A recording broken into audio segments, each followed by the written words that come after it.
Pues en este día queremos darnos un aplauso todos de bienvenida, y saben que también a los que nos escuchan en nuestro canal de YouTube. Así que desde aquí hasta donde ellos están, nos damos una cordial bienvenida y le damos a ellos una cordial bienvenida con un aplauso al estar juntos desde diferentes lugares alabando al Señor. Y este otro canto que nos lleva también a decirlo así.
Y bueno, después de esa alabanza, el que la buena obra empezó, la va a perfeccionar hasta el día de Jesucristo. Y a ese canto le decimos amén también, ¿no es cierto? Y en esta ocasión, en este día, nuestro primer día después de tantos meses de esperarlo, también queremos ir a la serie que estamos llevando, y es en la Escritura. Pero antes de entrar al mensaje, siempre queremos hacer esta oración que nos lleva a tener el encuentro con la palabra y con nuestro Señor. Y decimos juntos entonces: Señor, con humildad dispongo mi corazón y mi voluntad para ser oidor y cumplidor de tu palabra en obediencia. Guíame con tu Espíritu Santo para ser transformado a la imagen de tu Hijo.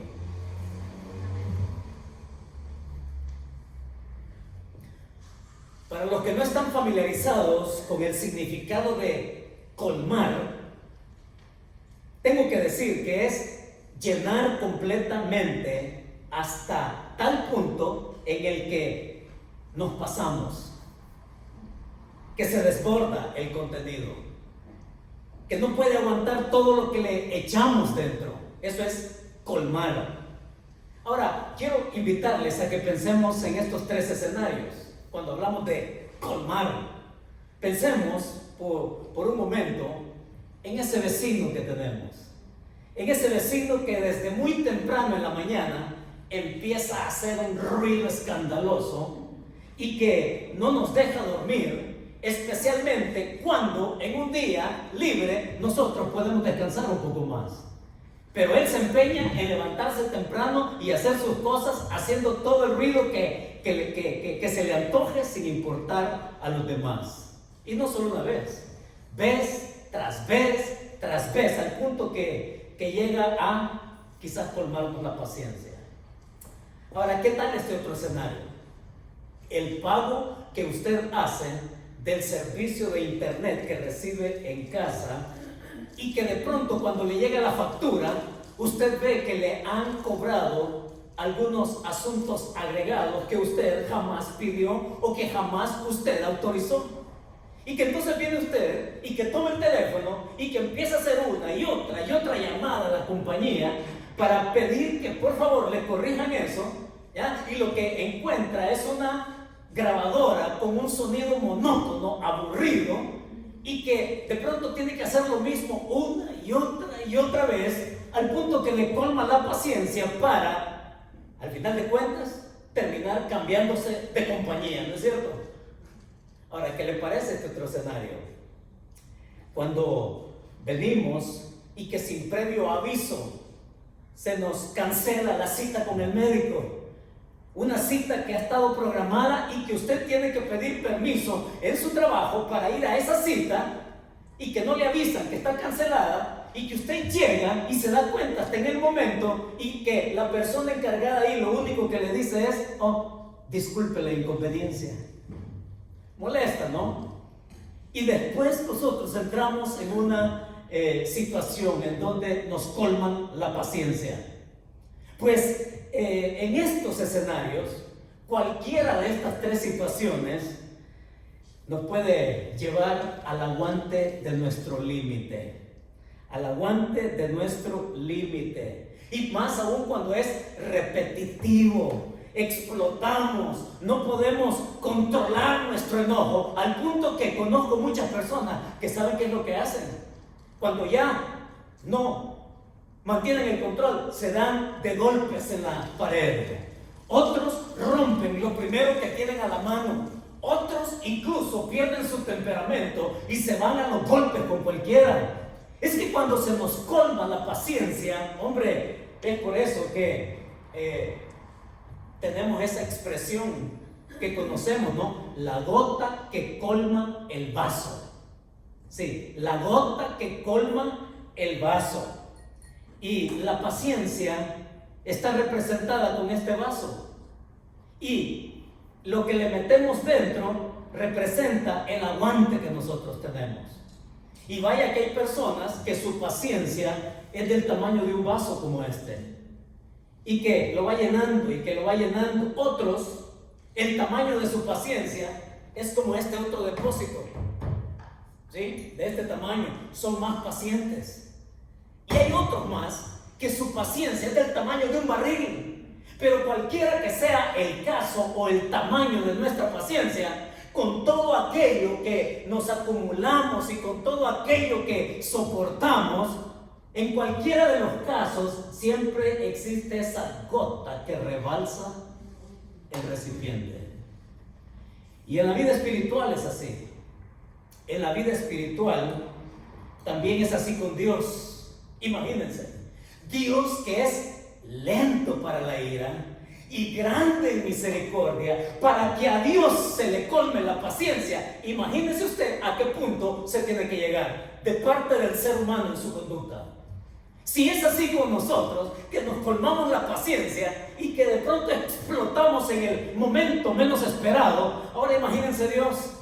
Dios, cuando ve al ser humano y cuando ve a su pueblo y cuando lo ve vez tras vez, mostrándole su gracia, su misericordia, mostrándole su compasión, su provisión y demás, y que este pueblo, en vez de ser agradecido, le muestra su rebelión y le muestra su indiferencia y le muestra todo aquello como que si él no existiera, rechazándolo. Imagínense ustedes la paciencia de Dios. De eso es lo que nos habla el pasaje el día de hoy. De eso es lo que el escritor nos lleva a que nosotros veamos en el capítulo 3, verso 14 al 19 de la epístola a los Hebreos. Les invito a que vayan conmigo, por favor, a Hebreos, capítulo 3, verso del 14 al 19, porque seguimos en nuestra serie. ¿Recuerda cómo se llama nuestra serie? Nuestra serie se llama ¿A quién acudes? ¿A quién acudes? Y estamos hablando de una audiencia que estaba sufriendo persecución, de una audiencia que la estaba pasando mal, de una audiencia que se vio confrontada su fe contra otras creencias y contra las mismas circunstancias que le hacían dudar acerca de si Dios estaba con ellos. Y para eso es que el escritor ha llevado a que ellos se den cuenta de ejemplos muy próximos, de ejemplos de su propia historia, de sus propios antepasados, de su propio pueblo, de tal manera que para ellos va a ser absolutamente familiar lo que él les comparte acá. Ahora, hay un asunto bien particular, porque en el capítulo 3 y capítulo 4 de Hebreos, el autor específicamente va a hacer alusión al gran hombre que ellos admiran, al gran hombre que ellos adoran casi, al gran hombre que ellos consideran en su historia como su patriota, como su líder, ¿no? Moisés. El capítulo 3 y el capítulo 4 el autor gasta, es exhaustivo en hablar acerca de Moisés. Ahora, en el capítulo 3, donde estamos, verso 14 al verso 19, ya se nos ha presentado a Moisés como un hombre fiel en la casa de Dios. Él ha sido fiel. Y cuando habla de casa de Dios, se refiere al pueblo de Israel. Aquí, Moisés ha sido un hombre que Dios lo usó como instrumento para sacar a su pueblo de Egipto. Fue el hombre que los empezó a guiar a la tierra prometida. Fue Moisés que aprendió junto con ellos de esa gracia y misericordia de Dios en todo el camino, yendo hacia la tierra de la promesa. Y es este Moisés que a través del viaje del desierto, él va a ser fiel en cumplir la palabra de Dios, sus propósitos, aun cuando él es un hombre débil. Aun cuando Moisés es así de dispuesto, va a sacar a luz también su corazón, va a sacar a relucir sus debilidades. Va a ser el hombre que, al traerlo de ejemplo, estos pueden cobrar ánimo y decir, bueno, sí, necesitamos la gracia de Dios para continuar en este viaje de la fe, ¿no? Es Moisés que con todo y ser fiel, él va a tener la necesidad de aprender de lo que Dios dice en su palabra y ceñirse a ella. Y con todo y que Dios es paciente, también Dios tiene límites, decíamos, ¿no es cierto? Al punto de que Él no va a tolerar el pecado de nadie. Así de claro, así de simple, así de llano. Dios es tan celoso de sí mismo, Dios es tan celoso de sus propósitos con el pueblo, que Él no va a tolerar el pecado de incredulidad de su pueblo. Y oigan, ni siquiera del mismo Moisés. Así es que en este pasaje, si bien Moisés ha sido fiel, aquí en este pasaje el autor continúa la advertencia, porque lo que encontramos en el capítulo 3 de Hebreos es una advertencia para que ellos no se detengan, continúen y que sepan que Dios les guía y que no va a tolerar ese pecado que se llama incredulidad. Lo queremos ver. Vayamos al primer principio entonces, en el capítulo 3, verso 14. Lean conmigo, por favor, este verso 14 y 15. Dice así.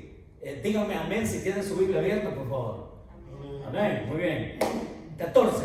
Dice, porque somos hechos participantes de Cristo, con tal que retengamos firme hasta el fin nuestra confianza del principio. Entre tanto que se dice, si oyereis hoy su voz, no endurezcáis vuestros corazones. ¿Cuál es el principio acá? El principio es este que ve en la pantalla, que puede tomar nota. Y el principio entonces que el escritor aquí da a conocer a su audiencia y a nosotros es: no eludas tu responsabilidad de aferrarte a la verdad. Este es el principio.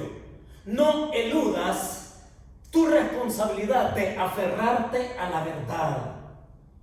Así que quiero decirles esto con todo mi corazón y con el celo con que Dios nos cela a cada uno.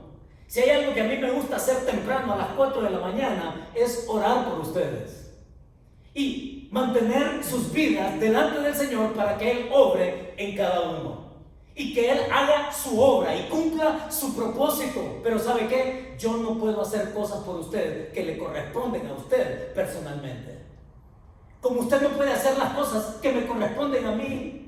Y lo que el escritor aquí está diciendo es que cada uno no eluda su responsabilidad de aferrarse a la verdad. Y como decimos en nuestro lenguaje conversacional, ¿no? Aferrarnos con uñas y dientes a esa verdad. ¿Y de qué manera? Dice, porque somos hechos participantes de Cristo. Miren, esta palabra participante aquí es la misma, vea, la que aparece en el verso 1.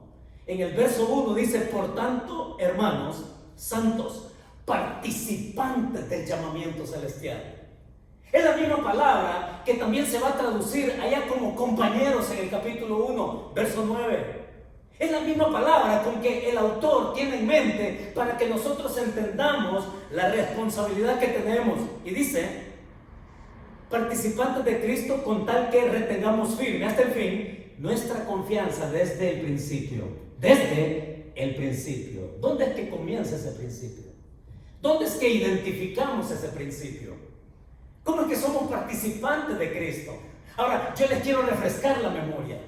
Refresquemos la memoria. Porque cuando habla del principio acá, se refiere precisamente a la ocasión, al momento cuando cada uno viene a reconocer su necesidad de Cristo como Salvador de su vida. Es el momento que conocemos como la conversión. Es cuando le decimos sí a la gracia de Dios. Es cuando le invitamos a Él a que nos acepte también como hijos. Y a través de Jesucristo, por el sacrificio suyo en la cruz, nosotros podemos ser aceptos delante de Él. Y desde ahí entonces comienza el ser participantes de Cristo. Y ser participantes de Cristo es tener promesas, dice Pablo allá en Efesios, ¿no? Ser participantes de Cristo es tener este llamamiento celestial que anteriormente en la serie dijimos tiene que ver con que somos participantes de reinar con Cristo cuando Él establezca su reino en esta tierra. Ser participante con Cristo significa ser coherederos con Él, de su gracia. Y cuando decimos que somos participantes suyos, es que nosotros también, dicho sea de paso, y que no se nos olvide, oiga, que no se nos olvide que también implica sufrir. Y más de alguno va a decirnos, no, eso ya no me gusta. Pues ser participante con Cristo, les está diciendo acá a ellos, también significa saber sufrir, saber aguantar, saber porque no esperemos cosa distinta de lo que Jesucristo padeció por lo que Él creía, por lo que Él dijo que era, el Hijo de Dios, Salvador, Señor y todo eso, y que al creer en Él, pues nos hacemos también, pertenecemos al mismo club, y nosotros no podemos esperar otra cosa que también por nuestra fe nos rechacen, que por nuestra fe nos digan lo que quieran. O sea, ser participante de Cristo significa sufrir. Ya vamos a ver más detalles. Pero ser participante de Cristo acá en este contexto significa también, oiga esto otro, tener la disciplina espiritual de parte de Dios. Es el autor que más adelante va a decir en el capítulo 12 que si Dios siendo Padre, por ser Padre, dice, nos disciplina. O sea, y nos disciplina por el hecho de que somos sus hijos. Porque si no nos disciplinara, va a decir el autor, cuando lleguemos en su momento en la serie, entonces somos bastardos, dice. Pero por cuanto somos hijos, Él nos disciplina. Y la disciplina tiene que ver con entrenamiento, tiene que ver con formación, tiene que ver con que yo te llevo adelante. Y aun cuando cometamos las equivocaciones que cometamos, el hecho de ser hijos y que nos discipline, ya eso establece aún más fuerte y profundamente el vínculo que tenemos con Él como padre e hijo. O sea, ser participante en todo caso también significa ser y participar de esa gloria venidera, ¿no es cierto?, de la que habla Pedro también. Entonces, cuando él habla desde el principio acá, ¿se acuerda usted del día que se convirtió al Señor? Mire, yo le voy a decir algo, y se lo voy a decir viéndolo a los ojos. Si usted piensa que hay una ocasión, si hay un día, si hay algo mejor que ese momento y esa fecha y ese día en que usted se encontró con la luz del Evangelio y con la gracia de Cristo, si usted piensa que hay algo mejor que eso, está equivocado. Si piensa que tener una carrera y graduarse de lo que usted quiera es lo mejor que le ha pasado, olvídese. Porque en Cristo venir y ser salvo, eso es lo mejor que nos pudo haber pasado en nuestra vida terrenal acá. Dígame a eso, por favor. Ciertamente, cuando venimos entonces a encontrarnos de lo que es Cristo y nosotros con Él como participantes, va a decir una vez más: si oyereis hoy su voz, no endurezcáis vuestros corazones. Lo va a decir porque tiene algo en mente aquí el autor. Pero entonces esto nos lleva a una aplicación bien temprana el día de hoy. Y la aplicación que yo me dije a mí mismo, y pensé que era buena, y que puede ser tan buena también para todos acá, y para los que nos escuchan, es esta: sigamos firme, alimentando nuestro corazón en condiciones normales, no solo en la emergencia. Y miren, vaya si la emergencia esta de la pandemia no nos ha sacado todos nuestros miedos, ¿verdad? Vaya si esta pandemia no nos ha sacado todas nuestras incertidumbres, todas nuestras dudas. Y cuando nos volvemos vulnerables, ¿acaso no es cierto que también nos hemos volcado al Señor? ¿Acaso no es cierto que el temor que nos hace temblar el cuerpo, no es cierto que nos hace de alguna manera buscar un rincón, un tiempo de soledad para decirle: Señor, guárdame, Señor, ampárame, Señor, ten misericordia? Y fíjense que ocurre un fenómeno bien interesante en todo esto. Y es que nosotros hoy estamos hablando de reabrir. Hoy es nuestro primer domingo, después de 3 meses.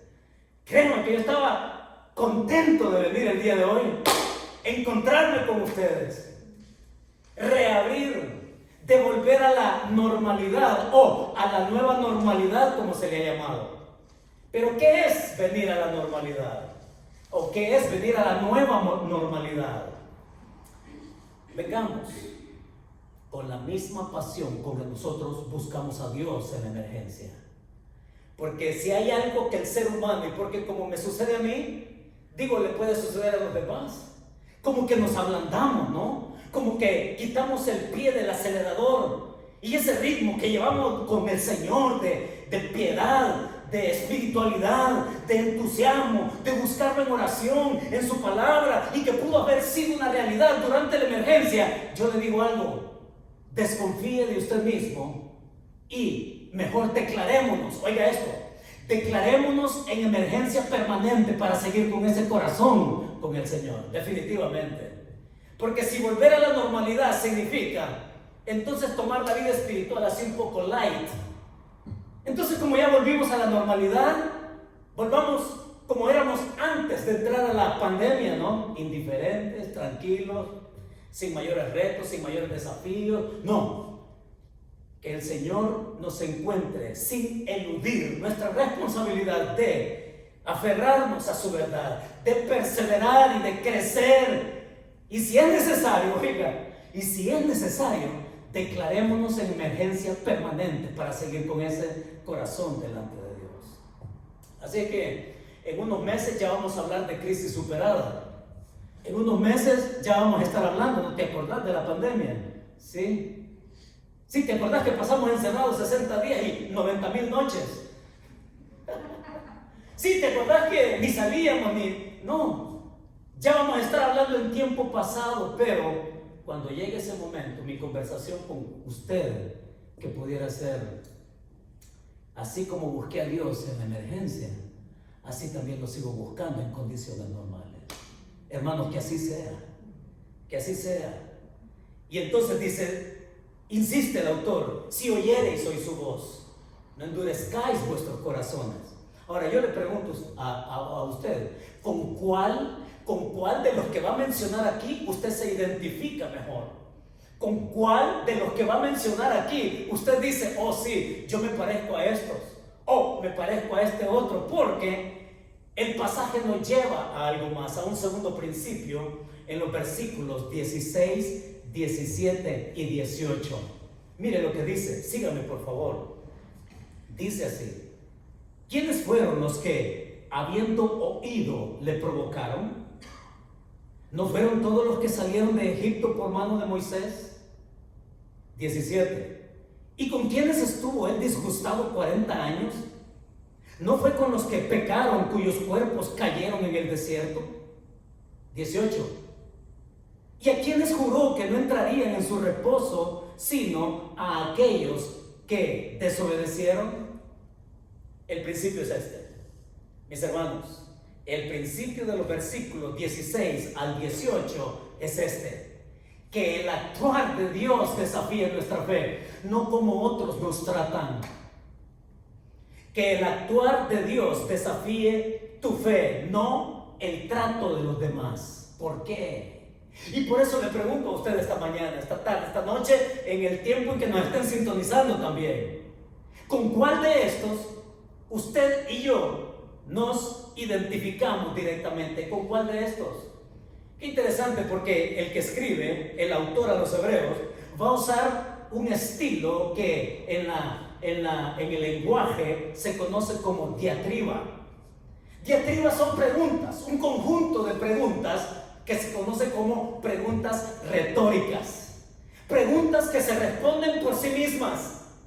Y la diatriba es un estilo literario que también hace contrapreguntas para responder otra pregunta. ¿Está claro? O sea, preguntas que se responden con preguntas. Y el autor conoce muy bien eso. De tal manera que los que lo leen, los que lo oyen, no tienen otra respuesta más que aseverar lo que él está diciendo, confirmar lo que él dice. Así que miren, ¿con cuál de ellos usted se identifica? Pregunta en el versículo 16: ¿quiénes fueron los que, habiendo oído, le provocaron? Y note cómo ven descenso.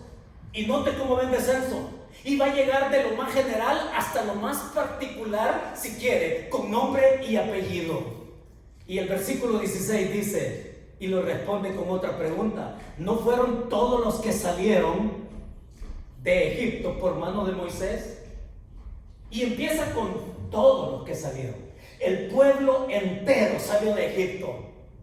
Luego verso 17: ¿y con quiénes estuvo el disgustado 40 años? ¿Con quiénes? Y note a quiénes se va a referir. Verso 17: ¿no fue con los que pecaron, cuyos cuerpos cayeron en el desierto? Ahora el grupo se hace más reducido. De los que salieron, los que pecaron. Y luego en el versículo 18 dice: ¿y a quiénes juró que no entrarían en su reposo, sino a aquellos que desobedecieron? La pregunta es: ¿quiénes son estos que desobedecieron? Y ya sabemos que los que desobedecieron fueron aquellos que su pecado se manifestó en incredulidad. ¿Recuerdan la semana pasada? No podemos ir a esa tierra porque hay gigantes, hay muros, están hechos para la guerra. Nosotros no. Si nuestra profesión los últimos 400 años ha sido simplemente ser esclavos, ¿qué sabemos de guerra? Y la incredulidad de no aceptar que Dios les dice: vayan, tómenla, Son dos nada más que dijeron, sí, la podemos tomar, es nuestra, estos son pan comido. Y aquí entonces el grupo se va haciendo más reducido, pero no olvidemos algo. No olvidemos algo, que dentro de los que no creyeron estaba Moisés. Y entonces va a poner el dedo ahí donde duele, ahí donde va a tocar fibra, ahí donde arde. Y para que entendamos bien este principio de el actuar de Dios, desafiando nuestra fe y no como otros nos tratan, vamos al contexto de este pasaje.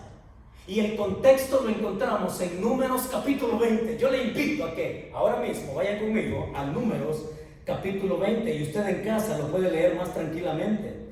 ¿Qué está pasando ahí en Números capítulo 20? Para echar entonces un poco nuestro corazón y mente a la palabra y recordar los eventos del Antiguo Testamento con el pueblo de Israel. Sucede, oiga esto, y prestemos atención si no nos perdemos en el detalle que el autor a Hebreos nos quiere destacar. En el capítulo 20 de Números encontramos la muerte del liderazgo del pueblo de Israel. Y el capítulo 20 nos va a referir en el verso 1 que muere María. María, como Moisés y como Aarón, era la familia líder del pueblo de Israel. Y dice ahí que María muere. La mujer profetiza, hermana de Moisés, para el pueblo de Israel también, muere. Y al final del capítulo 20 va a hablar de la muerte de Aarón, el primer sumo sacerdote de Israel. Va a morir. Y estos dos van a morir, y a Moisés se le va a dar sentencia de muerte también por su desobediencia. Y cuando nos ponemos en el contexto de Números capítulo 20, recordemos que ellos ahí, ¿recuerda dónde están en el capítulo 20 de Números? Ahí en Números capítulo 20, ellos están en Cades, donde 38 años atrás el pueblo no le creyó a Dios de que Él no era capaz de sustentarles en el desierto. Y entonces Dios obra una maravilla que nadie antes había visto. Y es Dios que le dice a Moisés, golpea la piedra porque de ahí va a salir agua. Y así fue. Y si usted va a revisar 38 años antes, en Éxodo capítulo 17, precisamente eso es lo que sucede. Moisés toca la piedra y esta piedra salen afluentes abundantes. Y esto sucedió 38 años atrás, en el mismo lugar donde estamos ahora, en Números capítulo 20. Estamos en Cades y Dios va a juzgar el pecado de incredulidad del mismo Moisés. Lo que Dios juzgó para el pueblo anteriormente, 38 años antes, casi al final de los 40 años, Dios va a juzgar a Moisés y a Aarón por el mismo pecado. Y cuando nosotros pensamos en esto, ahí encontramos que los que salieron, los que pecaron, los que desobedecieron, tienen que ver con los que fueron incrédulos. ¿Y de qué manera fueron incrédulos? Ahí en Números capítulo 20 dice que el pueblo vino y le reclamó a Moisés, como siempre, otra vez y otra vez. Y otra vez Dios los perdonaba, porque Dios estaba formando a su pueblo en el desierto. Y Dios siempre tenía una manera distinta de que ellos conocieran al Dios de gracia, incluyendo al mismo Moisés. Y cuando el pueblo le reclama a Moisés, vienen estos, Moisés y Aarón, usted lo puede leer tranquilamente. Dice que estos ya no aguantaron el pueblo. Y dice que estos se fueron allá. Y que estos se postraron. Y cuando dice que se postraron, pudo haber sido por tres situaciones allá con ellos. Algunos dicen que fue porque, Señor, ayúdanos. Otros opinan que tiene que ver con que ellos se enojaron. Otros pensaron que tenía que ver con que pues no hallaban qué hacer. Pues el punto es que Moisés y Aarón van y se rinden delante de Dios. Y cuando ellos se rinden, dice ahí el pasaje, resumiéndoselos, que se mostró la gloria de Dios. Lo que siempre gusta, Lo que siempre nos apasiona. Y es que cuando Dios hace algo, siempre nos va a dejar con la boca abierta. Y por eso nuestra capacidad de asombro siempre la tenemos que estar así, actualizando con lo que Dios hace. Les muestra su gloria y Dios le dice, lo que le dice en Número 20, Dios a Moisés y a Aarón les dice, levántense, vayan donde el pueblo. Y entonces cuando lo reúnan, Él específicamente les va a decir, oiga esto, les va a decir, háblenle a la roca. Ya no la golpeen, háblenle, hablen a la roca, y entonces de esa roca va a fluir agua y van a saciar su sed, todo el pueblo e incluso sus bestias. Así que viene Moisés, toma la vara, va con Aarón y efectivamente hacen todo lo que el Señor les dice. Y oigan, convocan al pueblo, pero en vez de hablarle a la roca, le hablan al pueblo. Y ellos sacan su corazón, y es Moisés el vocero de ese hablar. Y es Moisés el que les dice, ustedes rebeldes, ustedes que ya, en otras palabras, me tienen cansado. Este hombre que le llegó el momento en que la rebelión del pueblo la convierte en su propia rebelión, y es la gota que derrama el vaso. Y es Moisés que en vez de obedecer a Dios eterno y hablarle a la roca y en esa manera santificar a Dios delante del pueblo, de que es capaz de llevar a otro nivel nuestra fe, porque yo lo había hecho antes, ¿no? Golpeo y sale agua, no. Ahora se trata, imagínense ustedes, hasta puede parecer ridículo, ¿no es cierto?, de decirle a una roca, roca, damos agua. Hasta puede parecer ridículo, ¿no? Pero Dios siempre tiene maneras de que nuestra fe se vaya a las alturas que Él quiere. Pues entonces Moisés, enojado, la gota que rebalsa el vaso, dice ahí que él golpeó la roca 2 veces. 2 veces. Y usted va a decir, bueno, pero entonces ¿cuál es la diferencia? Si le hubiera hablado, hubiera salido agua. De todas maneras, la golpeó 2 veces y salió agua. Encontramos que a pesar de nuestras debilidades y desobediencias, Dios muestra gracia a un pueblo en rebelión, incluyendo a su propio líder. Dios produce agua de la roca aun cuando éste le desobedece. Y porque no creísteis, dice el versículo 12 del número 20, y Jehová dijo a Moisés y a Aarón, por cuanto no creísteis en mí, para santificarme delante de los hijos de Israel, por tanto no meteréis esta congregación en la tierra que les he dado. Estas aguas son las aguas de la rencilla, por las cuales contendieron los hijos de Israel con Jehová, y él se santificó en ellos. Eso es lo que pasa ahí en número 20. Y encontramos a un Moisés desobedeciendo a las claras. Un hombre que desborda su corazón con que, miren, casi 40 años el hombre había sido fiel, y en las últimas, cuando apenas estaba ya a la vista la tierra prometida. Y por eso es que el título del mensaje es ese, ¿no? Un saludo a la distancia.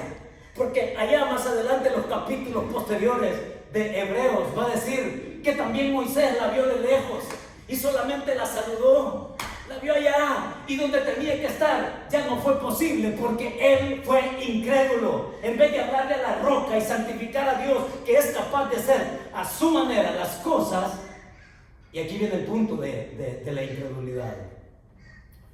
¿Acaso no es cierto que pasa con nosotros casi a diario? Que Dios nos ha dado su palabra para hacer lo que debemos de hacer, pero nosotros le decimos a Dios, no, Señor, ¿qué tal de esta manera? Nosotros pensamos que le podemos ayudar a Dios, ese es el problema.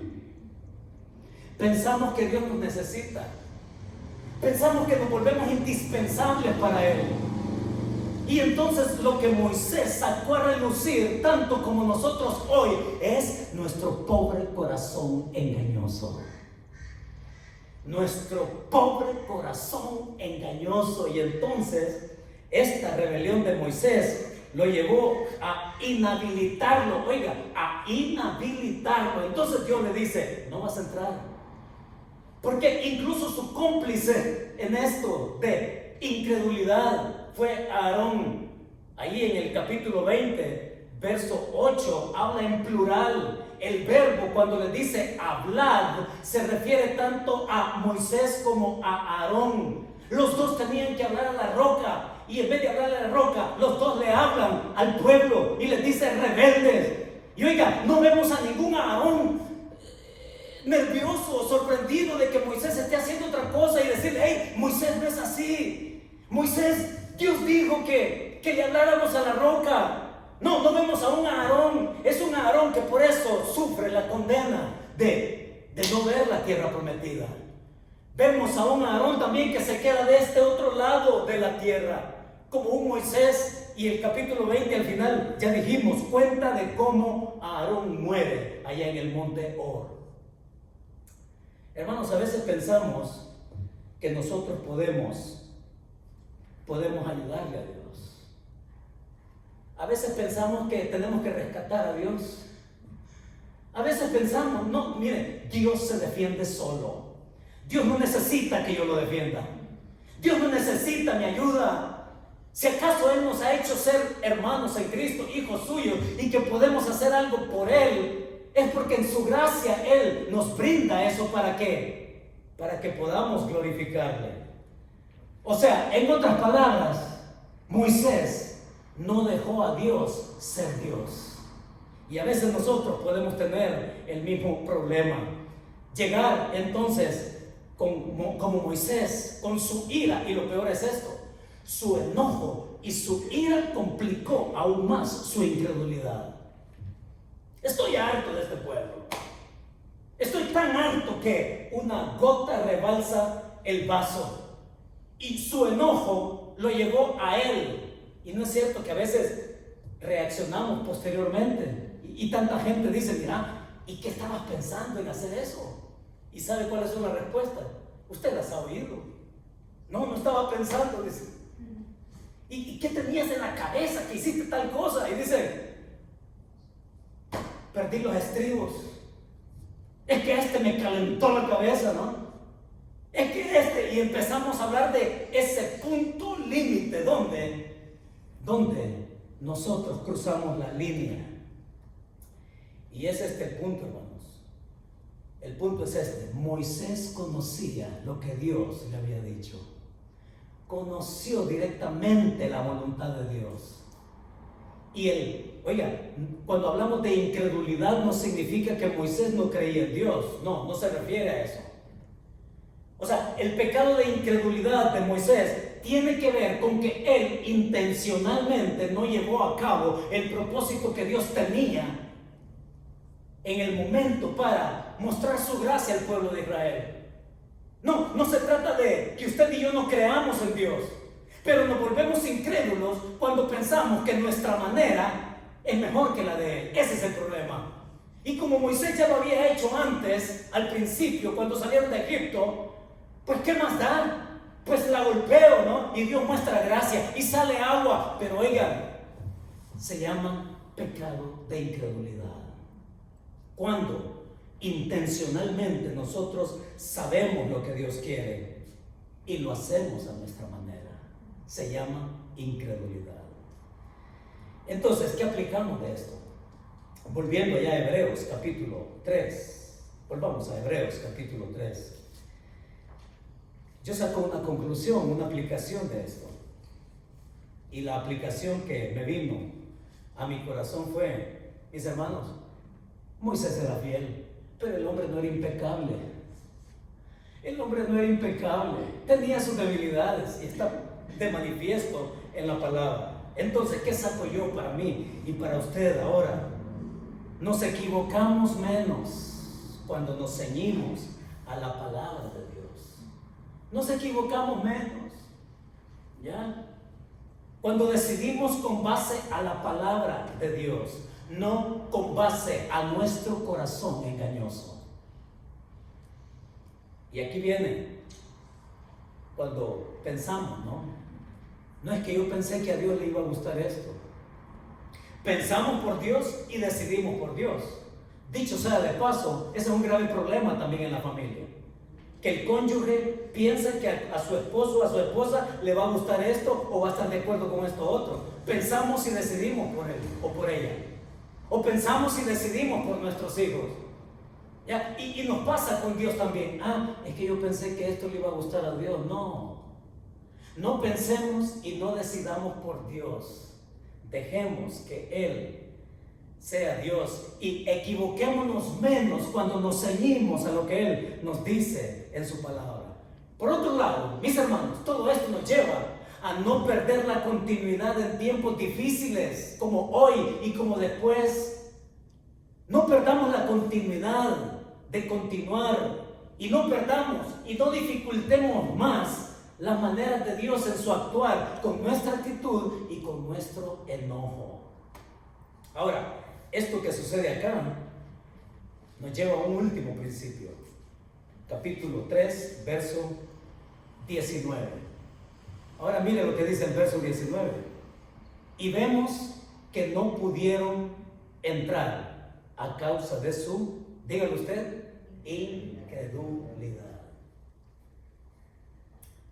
El principio es este: no sufra las consecuencias imitando los desaciertos de otros.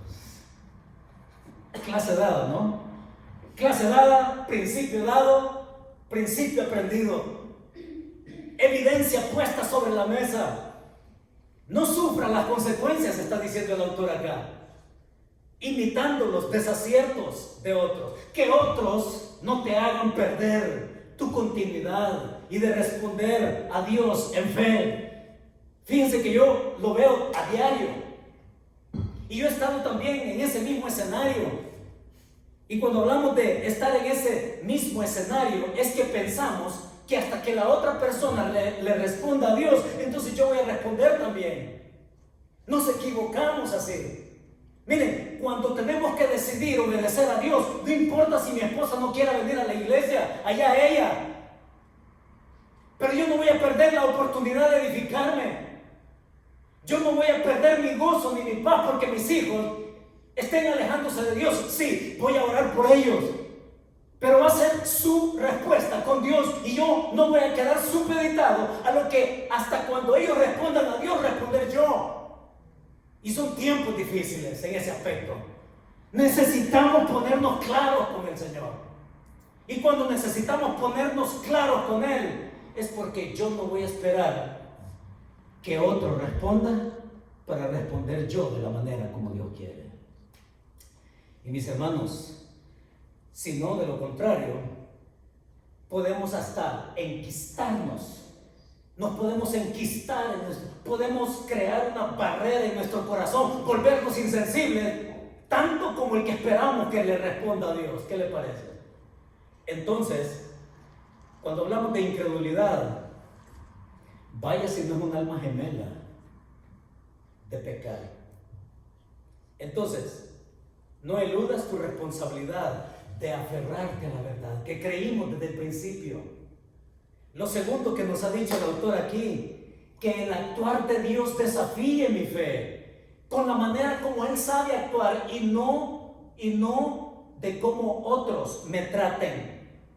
Así fue la experiencia de Moisés con el pueblo y por eso lo pone en evidencia aquí el autor. Y lo último, no suframos las consecuencias imitando los desaciertos de otros. No. La consecuencia para Moisés fue, ahí está la foto de la tierra prometida. Esa es la tierra prometida. Foto original de Palestina. Y esa tierra Moisés la vio así, solo de lejos. Y la saludó de lejos. Sufrió las consecuencias de su propia incredulidad al no dejar a Dios actuar como Él le había dicho. Entonces, hermanos, ¿cuál es la verdad que nosotros sacamos acá para tomarla en este primer día de encuentro con nosotros? Es esta: llevémosla en el corazón. Y la verdad es esta: fortalece tu continuidad creyendo la verdad para evitar los desaciertos con sus consecuencias. Estas tres cosas y estos tres principios se amarran con esta verdad. Hermanos amados, fortalece tu continuidad creyendo la verdad para evitar los desaciertos con sus consecuencias. Son tiempos serios. Y mis hermanos, son tiempos serios donde cada uno debe saberle responder a Dios como Él quiere.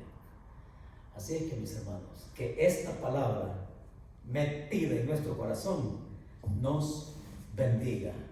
Y para los que estamos aquí, como para los que nos escuchan, díganle por favor desde acá, que Dios les bendiga. Vamos a orar. Padre, muchas gracias por darnos tu palabra, por ponerte serio, Señor, con nosotros. Y no podemos menos que eso también, ponernos serio contigo. Señor, queremos mostrarnos como discípulos tuyos, moldeables. Queremos ser barro entre tus manos. Queremos estar ahí en el taller tuyo, donde tú nos das la forma que quieres. Donde tú, Señor, quieres manifestar tu gloria en nuestra vida. Donde nos quieres llevar, Señor, con tu voluntad explícita, clara en tu palabra. Y danos de tu gracia para ceñirnos a ella, Señor, con celo, con compromiso, con reto. Y que de esa manera, Señor, podamos darle continuidad a nuestra vida, pareciéndonos más a tu Hijo Jesucristo. Señor, muchas gracias por darnos este primer día de encuentro. Y que sea tu palabra acrisolada la que esté forjando nuestro corazón, nuestro espíritu, alma y cuerpo, Señor. Y que encuentres sensibilidad total nuestra y disposición completa para deshacernos de aquello que todavía queremos que pertenezca a nosotros como derecho a gobernar. No, Señor. Tú eres nuestro Salvador. Nos has perdonado y nos has dado vida eterna. Pero también queremos que tú seas nuestro Señor. Al continuar aferrados a tu verdad, dándote aquello donde todavía nosotros nos resistimos. Muchas gracias, Señor, por tu iglesia esta mañana, por este día. Y muchas gracias por aquellos que nos escuchan. Y que tu bendición y tu misericordia nos renueven para mantener una relación fresca contigo. Así lo pedimos, Señor. Así nos ponemos en tus manos, en el nombre de tu Hijo Jesucristo. Amén.